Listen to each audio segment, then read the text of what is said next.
Hello friends, good evening. Abhinav के YouTube channel पे आपका हार्दिक स्वागत है, अभिनंदन है। अपन बेटे वन वर्ड की सीरीज को कंटिन्यू कर रहे थे और उसी सीरीज में आज आपके सामने प्रेजेंट है वीडियो नंबर 4। क्वेश्चन नंबर 1 आपको दे रखा है, one who intervenes between two और more parties to settle differences. First we talk about differences.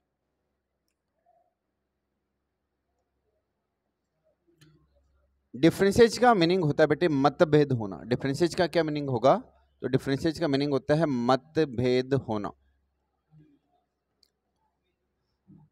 वो व्यक्ति जो दो पार्टीज के बीच में मतभेद हो गए तो उनको सुलझाने का प्रयास करता है, उस पर्सन को क्या बोला जाएगा? ऑप्शन ए में दिया कॉन्ट्राबैंड, ऑप्शन 2 में दिया इंटरमीडियरी, ऑप्शन 3 में दिया जज, ऑप्शन 4 में दिया हैंगर।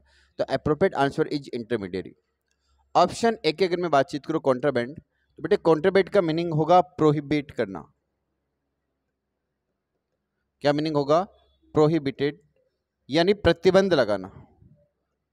हिंदी मीनिंग हो जाएगा आपका प्रतिबंध लगाना। ऑप्शन सी में आपको दिया जज, जो सभी लोग जानते हो, और ऑप्शन डी में दे रखा आपको हैंगर। तो हैंगर किसे बोला जाता है? तो a place where aircrafts a place where aircrafts are housed. वो स्थान जहाँ पे एयरक्राफ्ट्स को स्टोर किया जाता है। और बेटे हिंदी में आप लोग बोल सकते हो विमानशाला। हिंदी में क्या बोल सकते हो? विमानशाला। ऑप्शन ए में आपको दिया कॉन्ट्राबैंड, जिसका मीनिंग हो प्रोहिबिट करना, प्रतिबंध लगाना। ऑप्शन 2 में दिया इंटरमीडियरी यानी मध्यस्थता करना। ऑप्शन 3 में आपको दिया जज और ऑप्शन 4 में दिया हैंगर, जहाँ पे एयरक्राफ्ट्स को हाउस किया जाता है। क्वेश्चन नंबर 2 आपको दे रखा है, something that is beyond the power of nature. जो नेचर के पावर से परे है, नेचर के पावर से अलग है, दूर है, उसे क्या बोला जाएगा? ऑप्शन ए में दिया प्री नेचुरल, ऑप्शन 2 में दिया रिपेट्रेट, ऑप्शन 3 में दिया सुपर नेचुरल और ऑप्शन 4 में आपको दिया आर्टिकुलेट। तो appropriate answer is super natural. Option D की अगर बातचीत करें, आर्टिकुलेट किसे बोला जाएगा? तो बेटा आर्टिकुलेट होता है आपका a good public speaker. Articulate क्या होगा? A good public speaker. ऐसा स्पीकर जो पब्लिक में अच्छी स्पीच डिलीवर करता है, उसे बोला जाता है आर्टिकुलेट। ऑप्शन बी में आपको दिया रिपीट। तो रिपीट आपका होता है to send someone back his country. किसी व्यक्ति को वापस अपने देश भेजना, उसे बोला जाएगा रिपीटेड। और ऑप्शन ए में दे रखा है प्री नेचुरल। अगर बेटे यहाँ पे अपन बातचीत करें तो इन्होंने दे रखा है प्री ट्रेनल। तो प्री का मतलब क्या होगा? तो प्री का मतलब होता है पहले। प्री का मीनिंग क्या होगा आपका? पहले। ऑप्शन ए में प्री नेचुरल, ऑप्शन बी में रिपीटेड दिया, ऑप्शन सी में आपको दिया सुपर नेचुरल और ऑप्शन डी में दिया आपको आर्टिकुलेट। तो अप्रोप्रिएट आंसर तो हो गया सुपर नेचुरल। आर्टिकुलेट क्या होता है? गुड पब्लिक स्पीकर होता है। रिपीटेड क्या होता है? To send someone back to his country. Question number 3 आपको दे रखा है, detaining and confining someone. Question 3 में आपको दिया डिटेनिंग एंड कन्फाइनिंग समवन। तो डिटेन का मतलब होता है अरेस्ट करना, गिरफ्तार करना, और कन्फाइन का मीनिंग भी ये होता है। तो दोनों आपके सिनोनिम्स है, डिटेन और जो आपको दे रखा है बेटे कन्फाइन। इन दोनों का मतलब होता है गिरफ्तार करना। दोनों का मीनिंग क्या होगा आपका? तो बेटे दोनों का मीनिंग होता है गिरफ्तार करना। ऑप्शन ए में आपको दिया रिफ्लेक्स, ऑप्शन बी में आपको दिया एमनेस्टी, ऑप्शन सी में दिया इंटरमिनेंट और ऑप्शन डी में आपको दिया आर्टिकुलेट। तो एप्रोप्रिएट जो आंसर होगा आपका इंटरमिनेंट होगा। रिफ्लेक्स क्या होता है? तो रिफ्लेक्स एक आपका साइंस का टर्म है, जिससे नया वर्ड आपका फॉर्मेशन होता है रिफ्लेक्शन। रिफ्लेक्शन नया वर्ड आपका क्या बनेगा? रिफ्लेक्शन। आप मिरर में अपना इमेज देखते हो तो आपका इमेज आपको वापस दिखाई देता है, it means it is reflection. Option B में दिया एमनेस्टी। अगर मैं एमनेस्टी की बातचीत करूं तो यदि किसी पर्सन को कोई पनिशमेंट मिला है और उसे फ्री किया जा रहा है, दैट इज कॉल्ड एमनेस्टी। इसका मतलब बेटा आपका हो गया to release a person, to release a person. इसी से रिलेटेड दो वर्ड आपके और आते हैं। एक वर्ड बेटा आपका आता है पेरोल और एक वर्ड आपका आता है पेडन। एक वर्ड आपका क्या मिलेगा? पेरोल मिलेगा। और एक वर्ड जो आपको देखने को मिलता है वो मिलता है आपका पेडन। पेरोल का मतलब होता है किसी व्यक्ति को कंडीशन के साथ फ्री किया जा रहा है, it means that is called bail, यानी जमानत पे बाहर, कुछ कंडीशन है। और पैडोन का मतलब होता है सजा मुक्त करना। पैडोन का मतलब क्या होगा? सजा मुक्त करना। उसके गुड कंडक्ट की वजह से, अच्छे व्यवहार की वजह से अगर किसी की सजा को माफ कर दिया जाता है या कम कर दिया जाता है, दैट इज कॉल्ड पैडोन। ऑप्शन 3 में आपको दिया इंटिमिनेंट। तो इंटिमिनेंट क्या होता है? किसी पर्सन को अरेस्ट करना। ऑप्शन डी में आपको दिया आर्टिकुलेट, जो अभी अपन ने देखा था। आर्टिकुलेट बोला जाता है गुड स्पीकर, जो अच्छा स्पीकर होता है, तो बेटे उसे क्या बोला जाएगा? आपका आर्टिकुलेट बोला जाएगा। I think it is clear. Option सारे अपने डिस्कशन किए।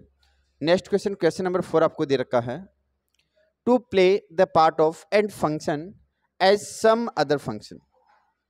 यदि कोई व्यक्ति दूसरे व्यक्ति की जगह कार्य करता है, उसका वेश धारण करता है, उसका यूनिफॉर्म धारण करता है, तो उस पर्सन को क्या बोला जाएगा? ऑप्शन ए में दिया प्रिटेंड, ऑप्शन बी में आपको दिया इमिटेट, ऑप्शन सी में आपको दिया इम्पर्सोनेट और ऑप्शन डी में आपको दिया हैंगर। तो बेटा एप्रोप्रिएट आंसर आपका क्या हो जाएगा? इम्पर्सोनेट। इम्पर्सोनेट का एक सिनोनिम्स और बनता है आपका, दैट इज कॉल्ड इम्पोस्टर। उसे क्या बोला जाता है? इम्पोस्टर, यानी वो व्यक्ति जो किसी दूसरे व्यक्ति की वेशभूषा धारण कर लेता है in order to deceive people. Option A में आपको दिया प्रिटेंड। अगर ऑप्शन ए में प्रिटेंड की मैं बातचीत करूं, तो बेटे प्रिटेंड का मतलब होता है प्रीटेक्स्ट। क्या होगा इसका मीनिंग? प्रीटेक्स्ट। और प्रीटेक्स्ट की अगर बातचीत करें तो इसका मतलब होता है बहाना बनाना। प्रीटेक्स्ट का मीनिंग क्या होगा आपका? बहाना बनाना। ऑप्शन बी की अगर बातचीत करें तो इन्होंने दिया इमिटेट। इमिटेट का मतलब होता है कॉपी करना, नकल करना। तो इमिटेट को आप बोल सकते हो कॉपी करना। इसी के लिए बेटे आपका जो इडम काम में आता है वो आपका आता है कॉपीकेट। क्या काम में आता है? कॉपीकेट, यानी किसी की नकल करना। ऑप्शन डी में आपको दिया हैंगर, जो अभी थोड़ी देर पहले देखा था, place where aircrafts, place where aircrafts are housed, aircrafts are housed, वो प्लेस जहाँ पे एरोप्लेन्स को पार्क किया जाता है, एयरक्राफ्ट को रखा जाता है, तो उस प्लेस को क्या बोला जाएगा? हैंगर बोला जाएगा। क्वेश्चन नंबर नेक्स्ट आपको दे रखा है क्वेश्चन नंबर 5। तो क्वेश्चन नंबर 5 में बेटे आपको दे रखा है the quality of being politely from and demanding. Option A में दिया अजर्टिव, ऑप्शन 2 में दिया बोजी, ऑप्शन 3 में दिया अग्रेसिव और ऑप्शन 4 में बेटे आपको दे रखा है लोडी। अगर आप किसी व्यक्ति की डिमांड के सामने पोलाइट तरीके से अजर्ट कर लेते हो, यानी एग्री हो जाते हो, तो उससे क्या बोला जाएगा? तो ऑप्शन ए आपका एप्रोप्रिएट आंसर होगा। ऑप्शन बी में आपको दिया, तो इसका बेटे मीनिंग होता है हुक्म चलाना। ऑप्शन बी का मतलब क्या होगा आपका? हुक्म चलाना या ऑर्डर करना। अब और क्या बोल सकते हो इसे? तो आप लोग इसे बेटे बोल सकते हो ऑर्डर। ऑप्शन सी में दिया अग्रेसिव। अग्रेसिव का मतलब होता है जो एंग्री नेचर का है। कौन से नेचर का है? एंग्री नेचर का। एंग्री नहीं तो बेटे इसी को आप लोग बोल सकते हो वायलेंट, जो हमेशा गुस्से के मूड में रहता है, झगड़ालू प्रवृत्ति का रहता है। लॉर्डी की अगर बातचीत करें तो बेटे ये आपके वर्ड से बना है, लॉर्ड से। और लॉर्ड किसे बोला जाता है? तो लॉर्ड बोला जाता है गॉड को। गॉड नहीं तो बेटे इसी को आप लोग क्या बोल सकते हो? तो इसी को आप लोग बोल सकते हो ऑलमाइटी। क्या बोल सकते हो? ऑलमाइटी बोल सकते हो। नेक्स्ट क्वेश्चन की अगर बातचीत करें तो क्वेश्चन नंबर आपको बेटे दे रखा है 6। क्वेश्चन नंबर 6 में आपको दे रखा custom and habits of a particular group. किसी भी पर्टिकुलर ग्रुप के जो रीति रिवाज है, जो परंपराएं हैं, उन्हें क्या बोला जाता है? तो इससे संबंधित ये क्वेश्चन पहले भी आया था और वहाँ पे अपन ने देखा था कि कस्टम्स आपको दे रखा है या हैबिट्स आपको दे रखा है। इन्हीं को कस्टम्स के लिए और क्या वर्ड आ सकता है बेटे? तो कस्टम्स के लिए आपका वर्ड आ सकता है ट्रेडिशंस। क्या आ सकता है आपका? Traditions. Difference between custom and habit. Custom और हैबिट, इन दोनों में डिफरेंस क्या है? तो यदि अपन हैबिट की बातचीत करें तो हैबिट जो होगा ये पर्टिकुलर पर्सन का होगा। हैबिट क्या होगा? पर्टिकुलर पर्सन का होगा। और यदि मैं ट्रेडिशन की बातचीत करूं तो जो आपका ट्रेडिशन होगा, तो बेटे tradition related to a group, ये ग्रुप से संबंधित होता है। ऑप्शन बी में आपको दिया कैटलॉग, ऑप्शन सी में दिया कॉन्ट्राबैंड और ऑप्शन डी में आपको दिया हैंगर। तो एप्रोप्रिएट जो आपका आंसर होगा वो होगा मॉरिस। ऑप्शन बी की अगर बातचीत करें तो अपन ये पहले भी देखा था कि लाइब्रेरी में जब आप जाते हो तो वहाँ पे जो इंडेक्स बना होता है, जो सूची पत्र बना होता है, उसे क्या बोला जाता है? कैटलॉग। तो अगर इसकी बातचीत करें तो बेटे इसे क्या बोला जाएगा आपका? तो इससे बोला जाता है सूची पत्र। क्या बोला जाएगा? सूची पत्र बोला जाएगा। कॉन्ट्राबैंड की बातचीत करें तो ये आपका बहुत अच्छा वर्ड है। कॉन्ट्राबैंड का मतलब होता है प्रतिबंध लगाना, वर्जित करना, तो लो जी मैंने लिख दिया कॉन्ट्रीबेट, तो बेटे इसका मतलब क्या हो जाएगा आपका वर्जित करना, और वर्जित नहीं तो आप इसी को बोल सकते हो फॉरबिड। क्या बोल सकते हो आप लोग? फॉरबिड बोल सकते हो। हैंगर अभी थोड़ी देर पहले आया था, जहाँ पे किसको स्टोर किया जाता है? तो बेटे जहाँ पे एयरक्राफ्ट्स को पार्क किया जाता है, स्टोर किया जाता है, तो उस प्लेस को क्या बोला जाएगा? आपका हैंगर बोला जाएगा। नेक्स्ट क्वेश्चन, क्वेश्चन नंबर 7 आपको दे रखा है, person having same name as another. किसी व्यक्ति का ऐसा नाम जो अन्य व्यक्ति का भी है, तो उसे क्या बोला जाएगा? किसी व्यक्ति का ऐसा नाम जो अन्य व्यक्ति का भी है, तो उसे क्या बोला जाएगा? Pseudonym, anonymous, namesake, turncoat. Appropriate answer is namesake. Option A में दिया शोडोनिम, तो बेटे यहाँ पे जो इनिशियल अल्फाबेट आपको दे रखा है P, it will be silent, ये साइलेंट रहेगा। शोडोनिम क्या होता है? तो एन इमेजिनरी नेम, एन imaginary name, an imaginary name assumed by an author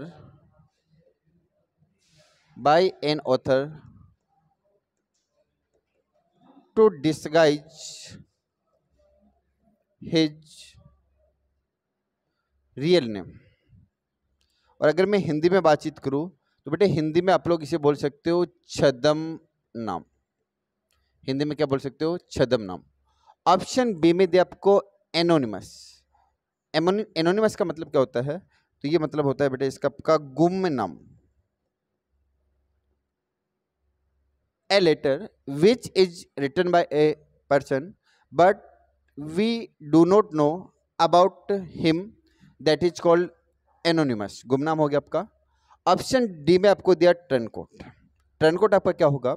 तो वो व्यक्ति जो अपने प्रिंसिपल चेंज करता रहता है, यानी अपने जो उसके आइडियाज है, उसके जो सिद्धांत है उनको चेंज करता रहता है, या अपनी पार्टीज को चेंज करता रहता है, तो उसे क्या बोला जाएगा? टर्नकोट बोला जाएगा।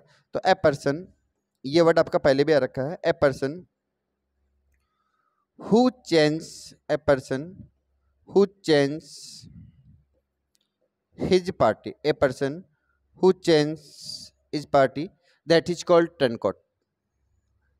7 क्वेश्चन का अपन सीरीज कंप्लीट कर चुके हैं। क्वेश्चन नंबर 8 आपको दे रखा है, one who secretly listen to the talk of others. वो व्यक्ति जो चोरी छिपे अन्य व्यक्तियों की बातचीत सुनता है, तो उस व्यक्ति को क्या बोला जाएगा? उस पर्सन को क्या बोला जाएगा?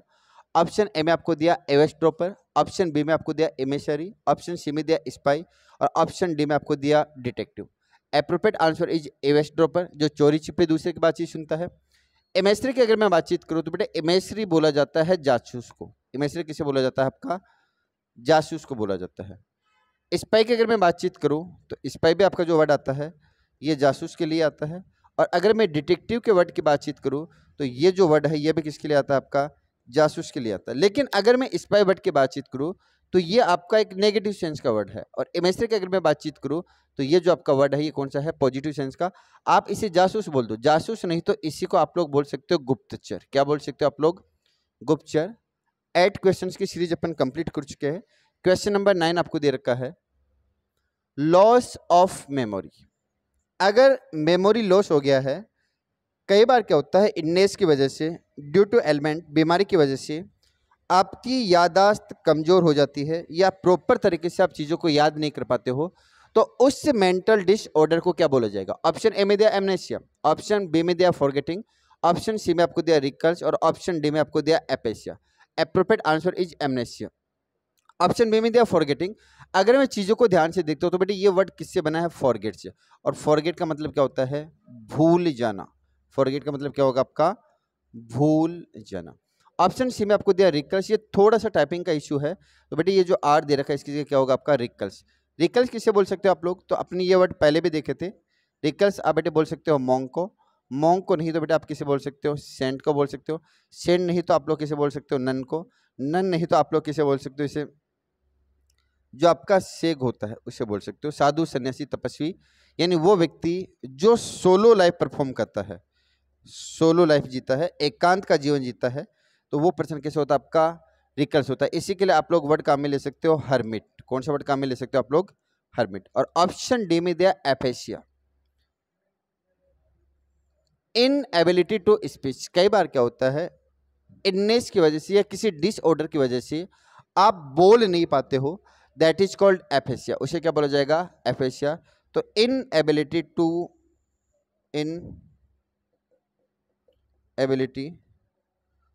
टू टॉक, आप बोल नहीं पाते हो, that is called aphasia. 9 questions अपन ने कंप्लीट किए। लॉस ऑफ मेमोरी, एमनेसिया होता है। फॉरगेटिंग तो आपके फॉरगेट वर्ड से बना है, जिसका मतलब होता है भूल जाना यानी याद नहीं होना।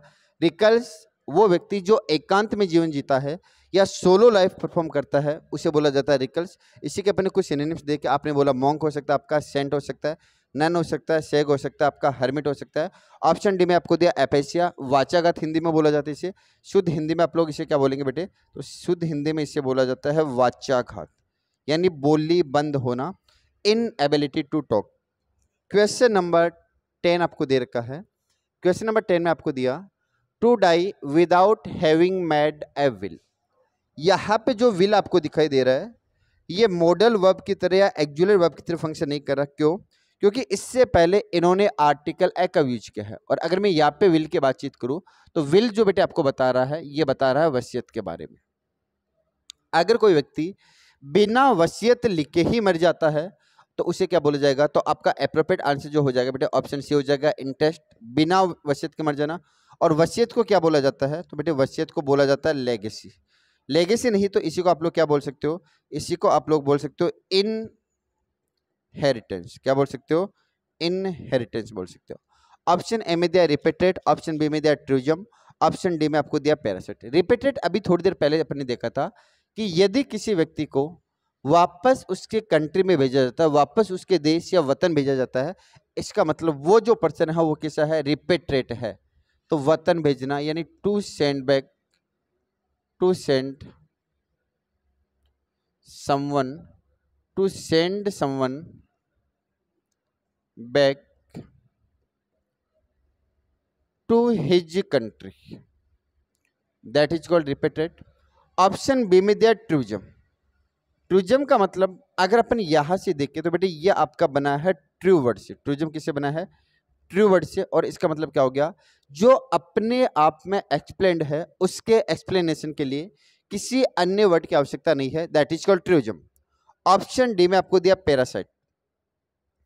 पैरासाइट को हिंदी में जो बोला जाएगा वो बोला जाता है परजीवी। हिंदी में क्या बोला जाता है इसे? परजीवी।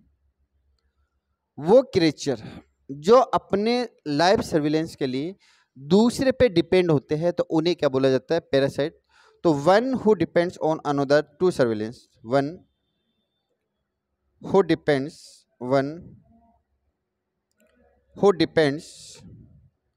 On another, one who depends on another to survive. Survive करने के लिए जो दूसरे पे डिपेंड होते हैं तो उन्हें क्या बोला जाता है? पैरासाइट बोला जाता है। अपन ने बेटे 10 क्वेश्चंस का सीरीज कंप्लीट कर लिया। Thank you.